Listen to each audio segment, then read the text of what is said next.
এখন আপনাদের সামনে আলোচনা করবেন জনাব মুস্তাফিজুর রহমান সাহেব। তারপরেই আমাদের প্রাণপ্রিয় মোর্শেদ কিবলার কাছ থেকে আমরা গুরুত্বপূর্ণ আলোচনা শুনবো।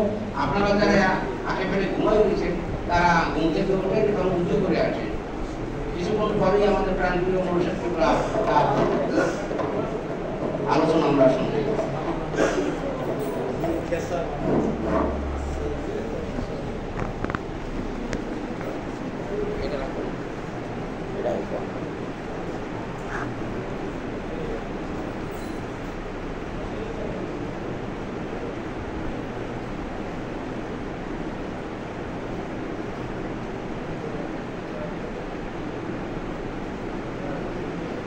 দুরুদ ও সালাম রসুল পাক সাল্লাল্লাহু আলাইহি সাল্লামের উপর, যারা সাহাবের উপর, পাক পঞ্জাতনের উপর, উল আম্বিয়া আলাইহিস সালামের উপর, 12 ইমামের উপর, খাজা খাজাগুনের উপর, পীরে দস্তগীর মাহবে সুবানি কুতুবে রব্বানি গাউসে সামদানি সুলতানুল আরিফিন হজরত সৈয়দ আব্দুল কাদির জিলানি রহমতুল্লাহর উপর, হজরত খাজা গরিবে নেওয়াজ খাজা মনিউদ্দিন চিশতি আজমেরি রহমতুল্লাহর উপর, ইমামত তরিকত সৈয়দ বাহাউদ্দিন নকশবন্দ বুহারি মুশকিল কুশা রহমতুল্লাহর উপর, ইমামত তরিকত হজরত ইমাম রব্বানি মাজুদ আলফে সানি শায়েখ আহমদ ফারুকি সের হিন্দি রহমতুল্লাহর উপর, হজরত খাজা মাসুম বিল্লাহ রহমতুল্লাহর উপর, কাদরিয়া চিশতিয়া নকশবন্দিয়া ও মুজাদ্দিদিয়া 4 তরিকা যত গাউস কুতুব ফির অলি আল্লাহ গুজরে গিয়েছে সকলের উপর, হজরত মাওলানা হাজি রিয়াসাত আলী খান শাহজাহানপুরি রহমতুল্লাহর উপর, হজরত বরফকির আহমদ আসরার আলী ওরফে আমিনুদ্দিন সাহেব হানাফি রহমতুল্লাহর উপর, হজরত হাকিম আব্দুল হাকিম মুজাদ্দেদ রহমতুল্লাহর উপর, শহীদানদের উপর, খাস করে হুসাইন রাদিয়াল্লাহু তাআলা আনহুর উপর। আসসালামু আলাইকুম। উপস্থিত আমার প্রিয় মুর্শিদ কেবলা, দূর দূরান্ত থেকে আগত পীর ভাইরা, আসসালামু আলাইকুম। আলহামদুলিল্লাহ, আল্লাহ পাকের দরবারে অগণিত শুকর। আল্লাহ পাক এই মহাপবিত্র দোয়া কবুলের রজনীতে নিয়ামত প্রাপ্তির এবং নিয়ামত প্রদানের রজনীতে আল্লাহ পাক এই মহতি মজলিসে উপস্থিত হওয়ার তৌফিক দান করেছেন। এই জন্য আবার বলছি আল্লাহ পাকের দরবারে অগণিত শুকর।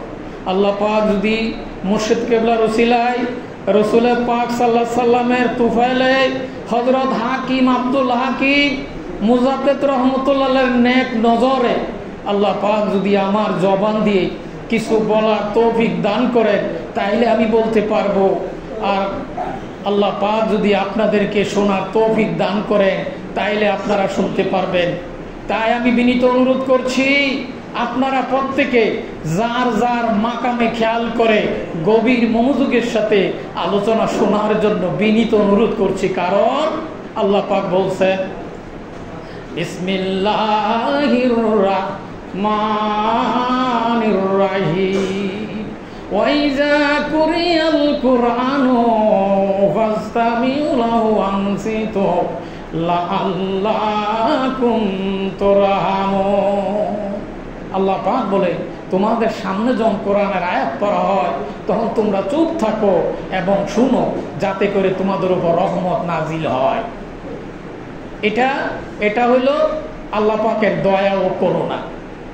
তো এই জন্য এই আয়াতের ব্যাখ্যা করতে যায় আমি একটু ব্যাকে যাব, যেটা আপনারা সবাই জানেন। আল্লাহ পাক বলছেন বিসমিল্লাহির রহমানির রহিম ইন্নামাল মুমিনুনা আল্লাযী ইযা যুকিরাল্লাহ ওয়াজিলাত কুলুবুহু ওয়া ইযা তুলিয়াত আলাইহিম ওয়া আয়াতুহু যাদাতুহুম ঈমানা ওয়া আলা রাব্বিহিম ইয়াতাওয়াক্কালুন। এতে ব্যাখ্যা করতে যে আল্লাহ বলেন ওই ব্যক্তি মুমিন, ওই ব্যক্তি বিশ্বাসী, যখনই সে আল্লাহর কথা আত্তাকুল্লাহ আল্লাহর কথা স্মরণ করে তখন আল্লাহর ভয়তে ওই বান্দার অন্তঃকরণ প্রকম্পন হতে থাকে, ওয়াজিলাত কুলুবুহুম হতে থাকে, আল্লাহর জিকির করতে থাকে।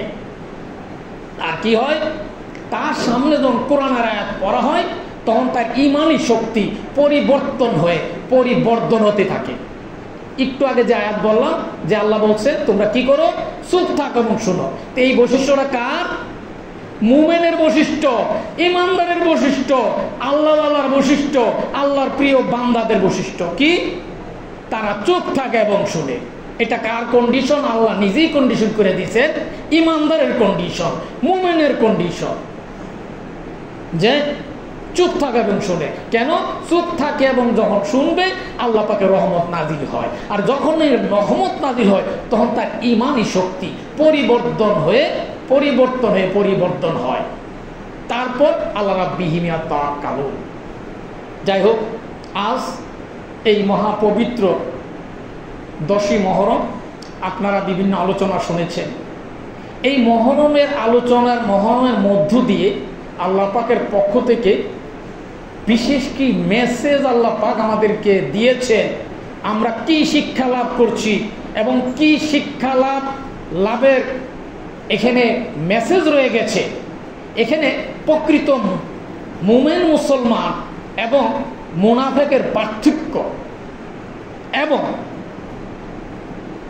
ওয়ারাসাতুল আম্বিয়া তথা নাইবে নবীর গুরুত্ব আলোচনার মধ্যে দিয়ে বিশেষ মেসেজটুকু কোরআন এবং হাদিসের মাধ্যমে প্রকাশ করার প্রচেষ্টা করছি আল্লাহ পাকের মেহেরবানিতে। আসুন, বর্তমান আমাদের দেশে আমরা বাহ্যিকভাবে বাহ্যিক দর্শন, বাহ্যিক কার্যকলাপ, বাহ্যিক পড়াশোনা, বাহ্যিক সুর, বাহ্যিককেই আমরা প্রাধান্য দিয়ে থাকি। প্রকৃতপক্ষে আল্লাহ পাকের রসুল এই আয়াতের ব্যাখ্যা করতে যে বুখারী শরীফের প্রথম হাদিস, আল্লাহ রসুল বলেন কালা রাসূলুল্লাহ সাল্লাল্লাহু আলাইহি ওয়াসাল্লাম ইন্নামাল আমালু বিন্নিয়াত। আল্লাহ রসুল বলেন নিয়ত অনুযায়ী আমল বিচার করা হয়। এটা বুখারী শরীফের প্রথম হাদিস। তাহলে এখানে অর্থাৎ আমরা যেই কার্যগুলো করি সমস্ত কার্যগুলা নিয়তের উপর নির্ভরশীল। নিয়ত যদি সঠিক হয় তাহলে কাজগুলা সঠিকভাবে আল্লাহর দরবারে কবুল হবে, আর নিয়ত যদি ব্যাঠিক হয় কোনো লাভ নেই। এই আয়াতের ব্যাখ্যা করতে যায় সূরা আল ইমরানের 104 নম্বর আয়াত আল্লাহ পাক বলেন, আল্লাহ বলতেছে তারা চমৎকার ধর্মকর্ম করে, আসলে এটা স্ববিরোধী, বৃথা তাদের জীবন, বৃথা তাদের কাজ, কোনো লাভ নেই, বৃথা।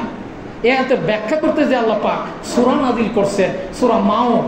আল্লাহ বলেন ওই নামাজের জন্য দুর্ভোগ যেই নামাজ রুকু সেজদা ছাড়া তার কোনো নসিব হয় নাই কপালে।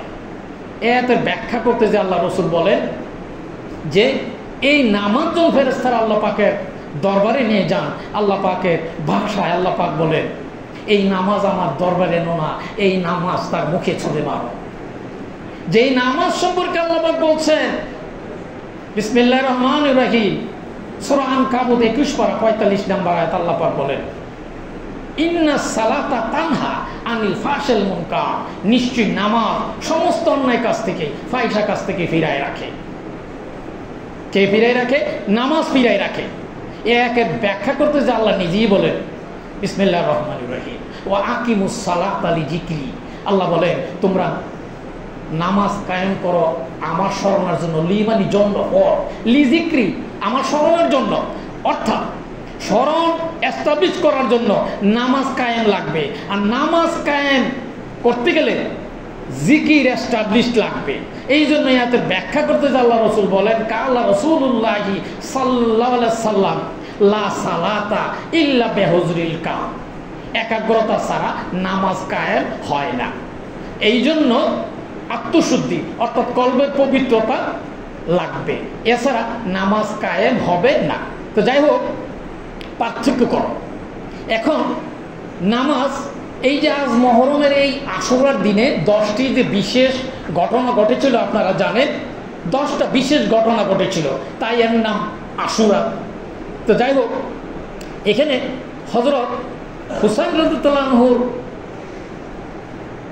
দলে মাত্র 72 জন ছিল, অপরপক্ষে এজিদ এবং জিহাদির দলে ছিল 22,000। একই সময়ে আজানের সময় 72 জনের কাফেলাতে যারা ছিল তারাও পড়েছে নামাজ একামত হয়েছে। তদ্রুপ ঠিকই একই সময় সেম টাইমে এজিদ এবং জিহাদের দলে 22,000 যারা ছিল তারা কি নামাজ পড়ে নাই না পড়েছে? ইসলামের ইতিহাস সাক্ষী কোন বিধর্মী কোন কাফের মুশরিকের দ্বারা এই ধরনের বর্বরোচিত ঘটনা পৃথিবীর ইতিহাসে হয় নাই।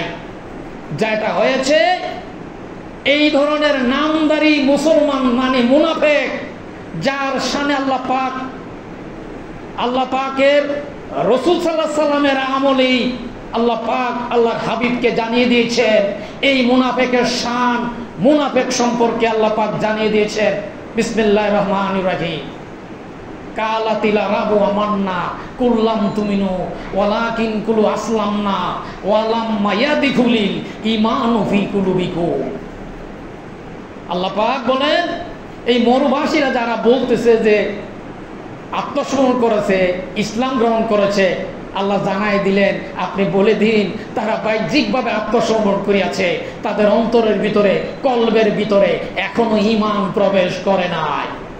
এর ব্যাখ্যা করতে যে আল্লাহ পাক বলেন বিসমিল্লাহির রহমানির রহিম, আল্লাহ বলেন অমিনান নাসি মাইয়াকুলু আমান্না বিল্লাহি ওয়া বিল ইয়াউমিল আখিরি ওয়া মা হুম বিমুমিনিন।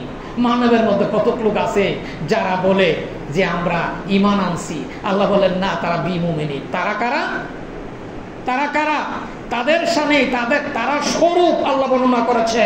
আল্লাহ তাদের কথাই বলতে যে আল্লাহ বলেন বিসমিল্লাহির রহমানির রহিম ওয়া মিনহুম উম্মিয়ুনা লা ইয়ালামুনাল কিতাবা ইল্লা আমানিয়া ওয়া ইনহুম ইল্লা ইয়াজুনুন। আল্লাহ বলেন তারা কিতাব পড়ে অথচ তারা কিতাব বুঝে না, মিথ্যা আশায় মগ্ন তারা। আল্লাহ তাদেরকে মিথ্যুক বলছে, অর্থাৎ তারাই মুনাফিক। তারা কিতাব পড়েছে, কিতাব পড়ে অথচ কিতাব তারা বুঝে না। এতে ব্যাখ্যা করতে যে আল্লাহ পাক আরেক জায়গায় বলেন আফালাম ইয়াতাদাব্বারুনাল কুরআনা আম আলা কুলুবিন আকফালুহা। তারা তাদের অন্তর কি তালাবদ্ধ, তারার অন্তর দিয়ে এই কোরআন তারা পড়তে পারবে না, কোরআন তারা বুঝবে না, কারণ তাদের অন্তর তালাবদ্ধ। এতে ব্যাখ্যা করতে আল্লাহ বলেন বিসমিল্লাহির রহমানির রহিম খাতামাল্লাহু আলা কুলুবিহিম ওয়া আলা সামিইহিম ওয়া আলা গিশাওয়াতুন আযাবুন আযীম। তারা অন্ধ বধির। এই জন্য আল্লাহ পাক বারবার বলছেন অন্ধ আর চক্ষুবান কি সমান হইতে পারে? এই জন্য চক্ষুবান হওয়া লাগবে। যার চক্ষু আল্লাহ দান করে নাই ওই ব্যক্তি পথভ্রষ্ট। সূরা বনী ইসরাঈল 15 পারা 72 নম্বর আয়াত আল্লাহ পাক বলেন ওমান কানা ফি হাযিহি আমা ফাকুম ফিল আখিরাতি আমা ওয়াদাল্লু সাবিলা। দুনিয়াতে যে অন্ধ আখিরাতে অন্ধ এবং সে চরম পথভ্রষ্ট। আল্লাহ বলেন কোন অন্ধ? এর ব্যাখ্যা আল্লাহ নিজে করেছে। সূরা হজ 46 নম্বর আয়াত আল্লাহ পাক বলেন আফালামা সিরু ফিল আরদি। তোমরা কি জমিনে ভ্রমণ করো নাই? যদি তোমাদের দেখার মতো চোখ থাকতো আর শোনার মতন কান থাকতো তাইলে তোমরা দেখতে পারতে আসলে তোমাদের চক্ষু অন্ধ হয় নাই বটে, তোমাদের বক্ষর ভিতর যে কলব আছে ইহা এই অন্ধ। এই জন্য আল্লাহ পাক বলছেন প্রেমের কারণে ভালোবাসার কারণে বান্দা যখন প্রকৃত ঈমান কলবের মধ্যে প্রবেশ করে প্রকৃত ঈমানদার হয়, আল্লাহ ভালোবাসার কারণে প্রেমের কারণে আল্লাহ তার অন্তঃকরণের মধ্যে ঈমান দান করে। ঈমান দান করার কারণে শুধু দানই করেন আল্লাহ পাক কোরআন পাকের আয়াতে জানাই দিলেন আমি তার অন্তরের মধ্যে ঈমান আমি লিখে দিই। আল্লাহ বলেন আমি তার অন্তরের মধ্যে ঈমান কি করি? আমি লিখে দিই। তারা কারা? তারা হলেন আলা ইন্না আউলিয়াল্লাহি লা খাউফুন আলাইহিম ওয়া লা হুম ইয়াহজানুন। এই জন্য আল্লাহ বলছেন এই জ্ঞান অর্জন করার জন্য ভালোবাসার কারণে প্রেমের কারণে আমি তোমাদের দান করি। কিভাবে দান করি?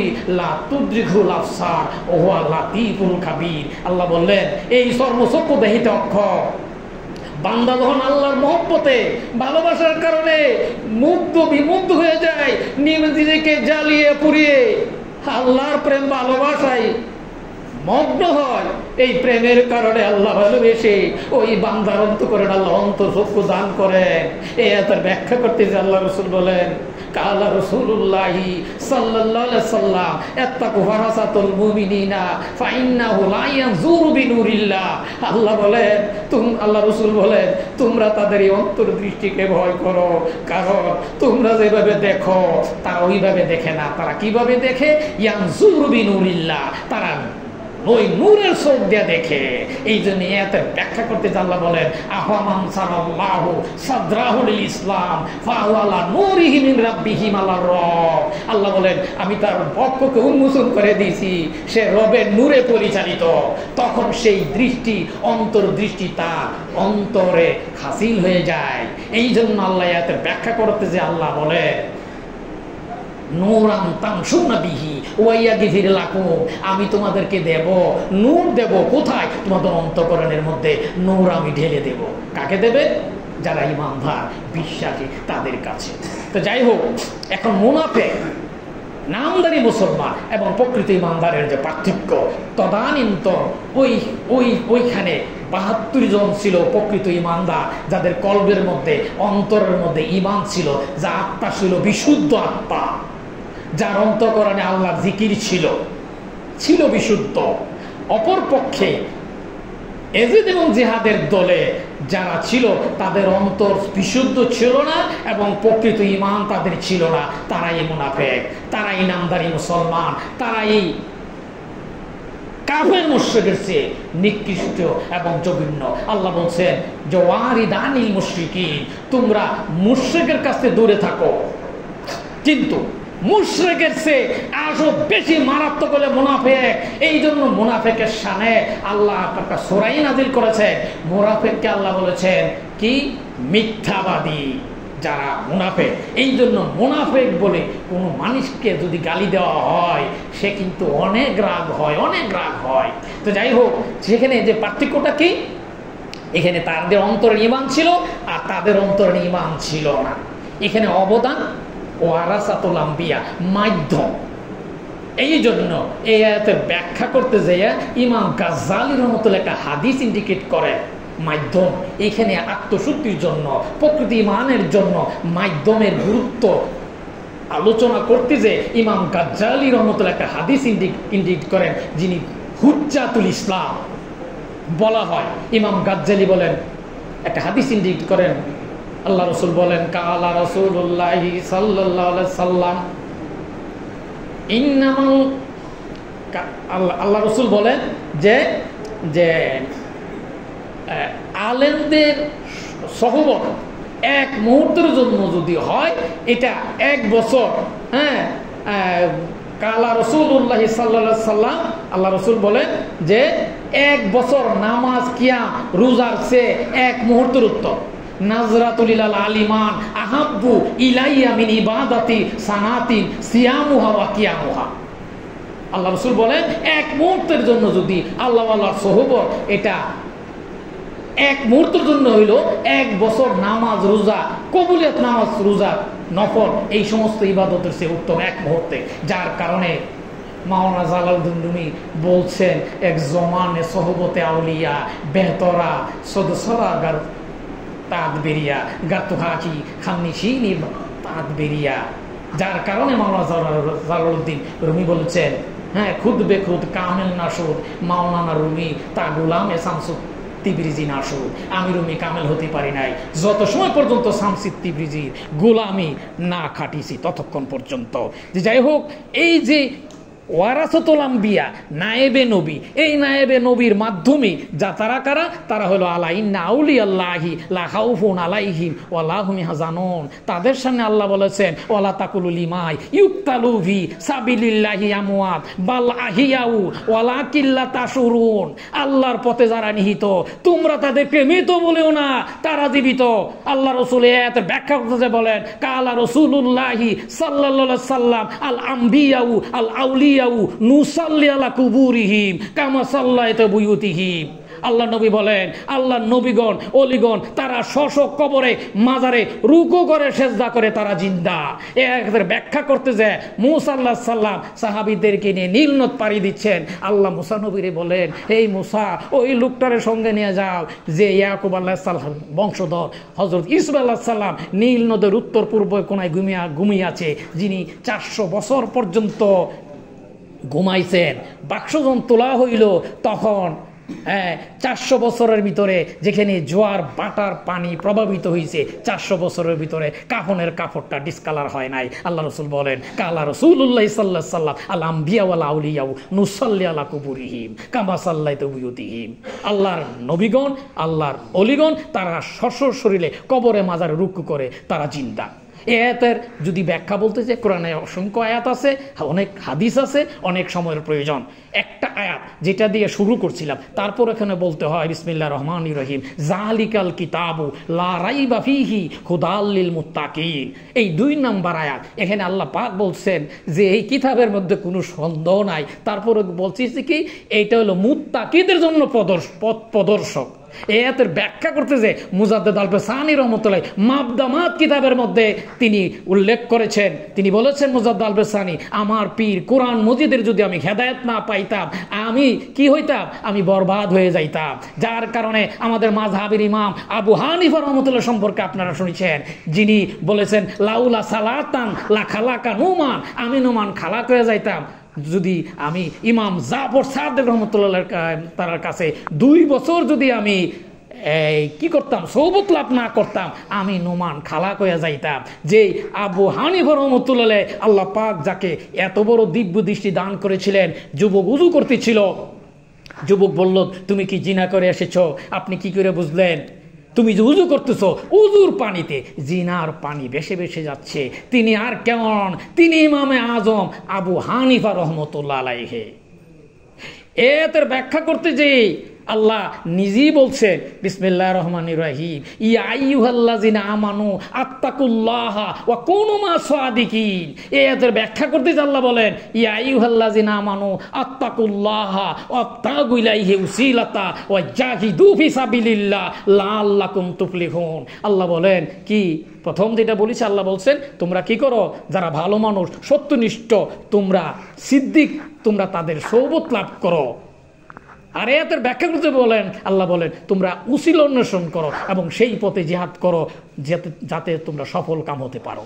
এই কথাটা, এই যে আয়াতটা বলেছি, জালিকাল কিতাবু, সবাই অনেকেই জানে, যেহেতু কোরআন শরীফের 2 নম্বর আয়াত জালিকাল কিতাবু। এই আয়াতের ব্যাখ্যা যদি আলোচনা করতে যাই কয়েক ঘন্টা লাগবে, শুধু এটার কথা রেফারেন্স যদি কোরআন পাকেতেই দিতে যাই, হাদিস দিতে যাই। তো যাই হোক, তবে সবচেয়ে যে উত্তম সেটা হচ্ছে কোরআন থেকে কোরআনের আয়াতের ব্যাখ্যা, যার মধ্যে কোনো রকমের কোনো নাই, মানে সন্দেহ থাকে না, এটা কি রাবিকে, এটা জয়ীব কিনা, এই ধরনের কোনো কথাবার্তা থাকে না, এই জন্য উত্তম।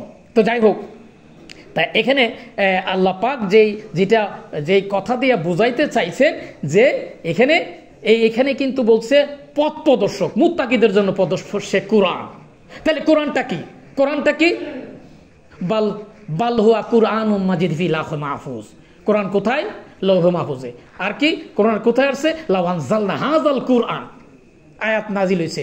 এই কোরআন যদি পাহাড়ের উপর অবতীর্ণ করা হইতো তাইলে এই চূর্ণ বিচূর্ণ হয়ে যাইতো। তাহলে কোথায় রাখা হয়েছে সেই কোরআন? সেই কোরআন দেওয়া হয়েছে মুহাম্মদ সাল্লাল্লাহু আলাইহি সাল্লামের কলবে। তাইলে এই আয়াত বুঝতে গেলে আগে কোরআন বুঝতে হবে। কি বলেন আপনারা? কোরআন যদি, যেহেতু আল্লাহ বলছেন এই কোরআন হলো পথ প্রদর্শক, তাহলে আগে কোরআন বুঝতে হবে না? আপনি হকিকতে কোরআন 19 নম্বর মাকামে যদি না যান, তাহলে কি কোরআন বোঝা যাবে? না। প্রকৃত বোঝা যাবে? যেটা বুঝবেন বাহ্যিকভাবে পড়াশোনা করে আন্দাজ অনুমান করে যা বোঝা যায় তাই। প্রকৃত কোরআন বুঝতে গেলে সেই লাউহ মাহফুজের কোরআন, এটা কি ভারী বস্তু? একটা আয়াত যখন নাজিল হয়েছে তখন কি হয়েছে? আল্লাহ রসুল উঠ বসে গেছে, জ্বর উঠে গেছে, তাই কিনা? আর এখন কোরআন শরীফ পকেটে রাখলো। তাহলে এই কোরআন হচ্ছে আক্ষরিক কোরআন, দলিল স্বরূপ। এই জন্য আল্লাহ রসুল বলেন আল ইলমু ইলমান ফাল ইলমু সাবিতুন ফিল কালবি ফাযাকা উযাতুল ইবাদিহি। এই ইলমটাকে দুই অংশ বিভক্ত করা হয়েছে, একটা হলো জবানি ইলম আর একটা হলো কলবি ইলম। জবানি ইলম এটা বই পুস্তক পড়ে কিতাবাদি পড়ে অর্জন করা যায়, কিন্তু কলবি ইলম এটা বই পুস্তক পড়ে কিতাবাদি পড়ে অর্জন করা যায় না। এই জ্ঞানের নাম বিশেষ জ্ঞান। এই বিশেষ জ্ঞান সম্পর্কে বিশেষ দুইটা সূরার কথা উল্লেখ করব, সূরা কাহাফ, মুসা আলাইহিস সালাম এবং খিজির আলাইহিস সালামের ঘটনা দিয়ে এখানে বিশেষ জ্ঞানের কথা উল্লেখ করা হয়েছে। একজন নবী, কিরম নবী? মুসা আলাইহিস সালামের মতন একজন বিশিষ্ট নবী, নবী হওয়ার পরও আল্লাহ পাক পাঠাইলেন খিজির আলাইহিস সালামের কাছে। 82 নম্বর আয়াতে আল্লাহ সেই কথাটা তুলে ধরেছেন। আপনি কি করে বুঝবেন আল্লাহ যে আপনাকে সেই জ্ঞান দেন নাই? ওই জ্ঞানের নাম ইলমে লাদুনি। আর ইলমে লাদুনির জ্ঞান যত সময় পর্যন্ত একজন সালেক 29 নম্বর মাকামে না যাবে, লাতাঙ্গের মাকামে না যাবে, ইলমুল লাদুনির পূর্ণাঙ্গ জ্ঞান বুঝতে পারবে না। তার আগ পর্যন্ত যে এইগুলো বুঝবে, সাময়িক বুঝতে পারে, আল্লাহ পাক জ্ঞান দান করতে পারে। কিন্তু প্রকৃত বুঝ পেতে গেলে এই আয়াতের যদি 82 নম্বর আয়াতের বুঝ লাগে, তাহলে 29 নম্বর মাকাম যেখানে লাতাইনের মাকামে, ওই মাকামের পূর্ণতা যদি প্রাপ্ত হয়, তাহলে ওই সালেক, ওই বান্দা বুঝতে পারবে, এর আগে প্রকৃত বুঝতে পারবে না। তো যাই হোক, পরবর্তীতে আরেকটা সূরা সুলাইমান আলাইহিস সালাম এবং রানী বিলকিসের একটা ঘটনা দিয়ে এখানে উল্লেখ করা হয়েছে। এখানে সুলাইমান আলাইহিস সালাম বললেন রানী বিলকিসের সিংহাসনটা নিয়ে আসো। তখন ইফরিত নামক জিন বলল যে আমি এই সময়ের মধ্যে আনতে পারবো, আরো আগে আনতে হবে। কিন্তু একজন আল্লাহর ওলি, সুলাইমান আলাইহিস সালামের সম্ভবত খালাতো ভাই, সে বলল বারকিয়া, সে বলল যে আমি নিয়ে আসবো। কিভাবে? চোখের পলকের, চোখ পলক দিল নিয়ে আসলো। কিভাবে আনলা? এটা আল্লাহ রহমত ফজল। এই জ্ঞানের নাম বিশেষ জ্ঞান। তাই বিশিষ্ট বুজুর্গ, 19বিংশ শতাব্দীর বিস্ময়কর বুজুর্গ হযরত হাকিম আব্দুল হাকিম মুজাদ্দিদ রহমাতুল্লাহ বলতেন, বিদ্যা শিখিলে জ্ঞানই নাই হয়, জ্ঞান পৃথক জিনিস, আল্লাহ যারে দেয়। এই জ্ঞান অর্জন করা যায় না, আল্লাহ যাকে দেয় সেই পায়।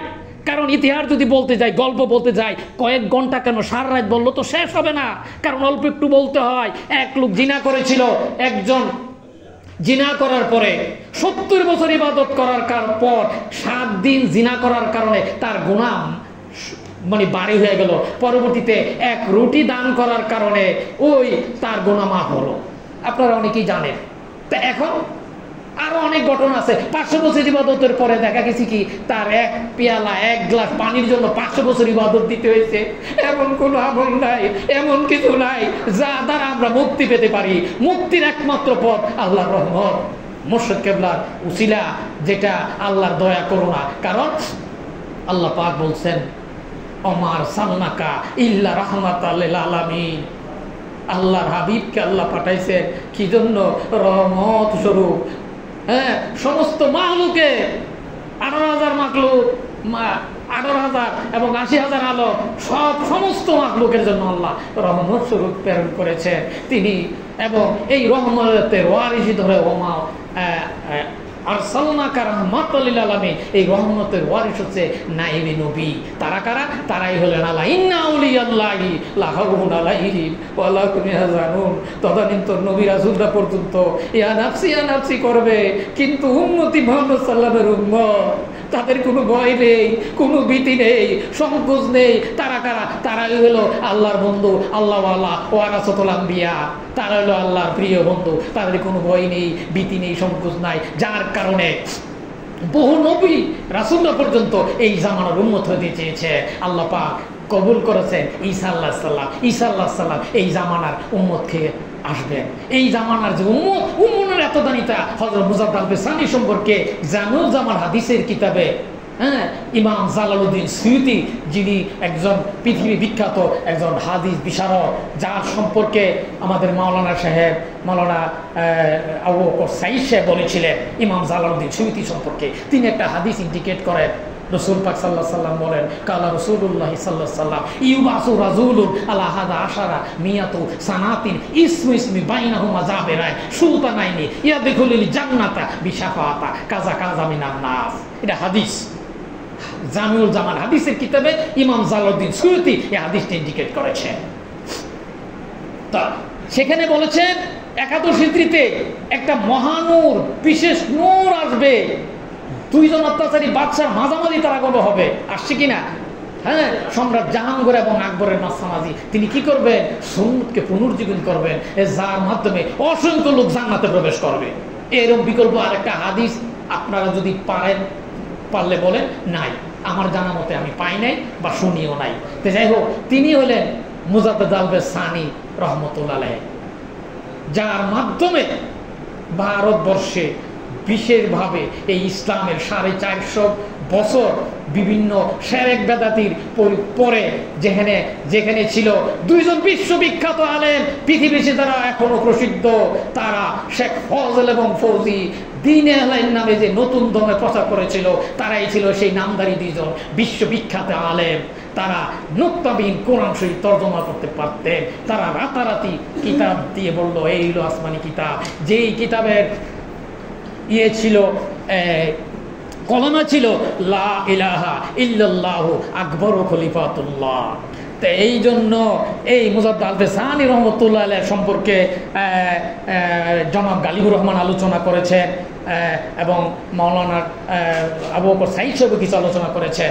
তো যাই হোক, এই যে আল্লাহওয়ালা, আল্লাহর বন্ধু, এই আল্লাহর বন্ধুরা এই মাধ্যমে আত্মশুদ্ধির মাধ্যমে, আর আত্মশুদ্ধির জন্য জিকির, এই জন্য জিকির জিকিরের মধ্যে কোনো শীতলতা নাই। তো যাই হোক, আল্লাহ পাক আমাদেরকে এই মহান এই রজনীতে আমাদেরকে উপস্থিত হওয়ার তৌফিক দান করেছেন। আমরা গুনাহগার, নালায়েক, খাস করে মুর্শিদ কেবলার কাছে সবার পক্ষ থেকে ক্ষমা প্রার্থী এবং দোয়া প্রার্থী। আমরা অবুঝ, আমরা বুঝি না, এত বড় নিয়ামত পাওয়ার পরও আমরা আসলে শুকরিয়া আদায় করতে চাই না। তাই বিনয়ের সাথে মুর্শিদ কেবলার কাছে ক্ষমা চাচ্ছি এবং দোয়া প্রার্থী। ওমা আলাইনা ইল্লাল বালাগ। আসসালামু আলাইকুম।